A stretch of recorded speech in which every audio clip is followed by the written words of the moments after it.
Hey guys, ayan, malapit na ang Mother's Day. Meron ka na bang naisip na pangregalo sa kanila? Or di kaya naman ikaw ay may business na kailangan mo itong mga caption natin para mas maging mabenta ang iyong mga paninda.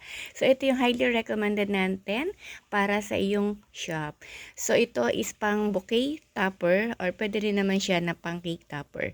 Ayan, so topper, syempre, ibig sabihin, pinapatong lang natin siya sa mga bouquet or di kaya naman is pinapatong lamang siya natin sa ating mga cake. So, pangpatong lang siya talaga.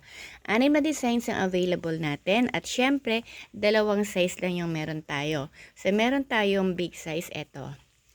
Sa big size natin, guys, ito ay, tawag doon, kasing laki siya ng kalahati ng bond paper. Ayan. Pag small size naman, eto siya. Yan. Kapag small size ang in-order mo, 6 na piraso na agad ang makukuha mo. And then, syempre, kapag naman malaking size or big size, 2 piraso. Ang halaga nito is 45 pesos and then cut na siya. So, mas madali na ninyong magagawa or mailalagay siya sa inyong mga bouquet or di kaya cake topper. Then, syempre, ang gamit natin dito ay 210 GSM na photo paper. So, makapal na siya at matibay din. And then, ang ink na ginamit natin dito ay pigment.